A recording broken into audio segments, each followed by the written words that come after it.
बोलो लक्ष्मी मैया की जय।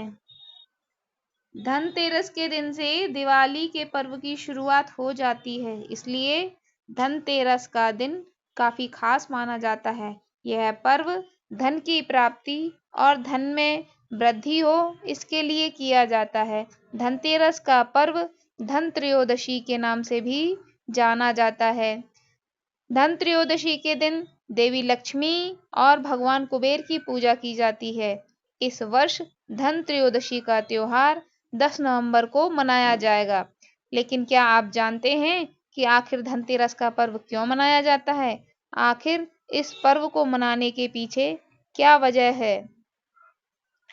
आज जानेंगे इस वीडियो में कि धनतेरस को मनाने की शुरुआत कैसे हुई।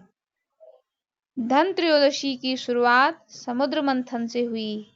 इसका वर्णन आप श्रीमद् भागवत पुराण, महाभारत, विष्णु पुराण, अग्नि पुराण जैसे प्राचीन ग्रंथों में पढ़ सकते हैं।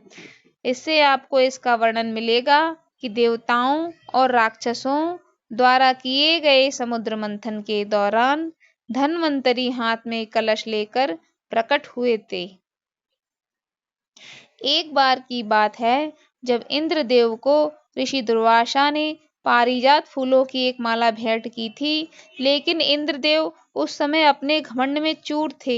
उन्होंने माला का तिरस्कार करते हुए अपने हाथी ऐरावत के गले में पहना दिया। दरअसल इंद्रदेव का मानना था कि आखिर तोहफे में कोई माला कैसे दे सकता है। इस फूलों की माला की उनके जीवन में कोई अहमियत नहीं।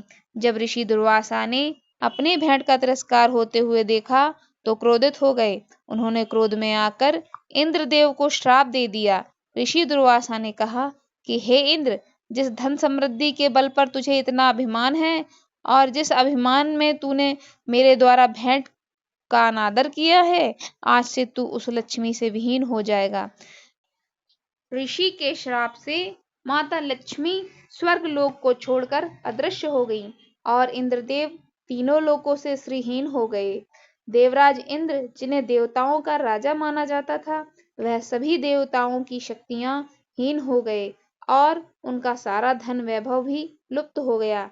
जब ये खबर दानवों और दैत्यों को पता चली तो उन सभी ने मिलकर स्वर्गलोक पर आक्रमण कर दिया। जब इंद्र के पास कुछ नहीं था, इसलिए देवता दानवों और दैत्यों से पराजित हो गए और उन्हें स्वर्गलोक से निकाल फेंका गया। दानवों के अत्याचारों से निराश होकर इंद्रदेव देवतागण सहायता के लिए ब्रह्मा जी के पास पहुंचे। तब ब्रह्मा जी ने कहा कि इस विषय पर तो केवल भगवान नारायण ही आपकी सहायता कर सकते हैं। ब्रह्मा जी की आज्ञा अनुसार इंद्रदेव सभी देवताओं के साथ भगवान नारायण के शरण में पहुंचे और हाथ जोड़कर विनती करने लगे। तब भगवान नारायण ने देवताओं को एक योजना बनाने के लिए कहा। उन्होंने कहा कि तुम असुरों से मित्रता कर लो और क्षीर सागर का मंथन करने की बात कही। सागर में कई दिव्य पदार्थों के साथ साथ अमृत भी छुपा हुआ है और जो उस अमृत का पान करेगा वह हमेशा के लिए अमर हो जाएगा। फिर तुम असुरों का सर्वनाश कर वापस स्वर्गलोक हासिल कर लोगे।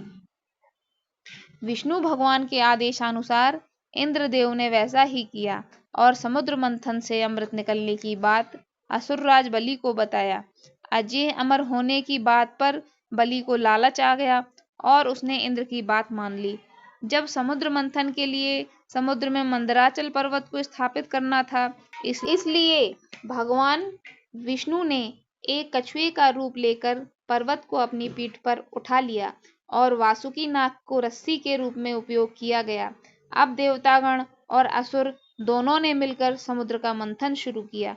आखिरकार समुद्र मंथन के दौरान कार्तिक माह के कृष्ण पक्ष की त्रयोदशी के दिन भगवान धन्वंतरी अपने हाथ में अमृत कलश लेकर प्रकट हुए। इस तरह समुद्र का मंथन करने से फिर से देवलोक में माता लक्ष्मी का वास हुआ। अगर हमारी स्टोरी आपको पसंद आई हो तो प्लीज़ इस स्टोरी को लाइक कर दीजिए और हमारी वीडियो को शेयर कर दीजिए। इसी तरह की आगे वीडियो देखने के लिए हमारे चैनल को सब्सक्राइब जरूर कीजिए। धन्यवाद।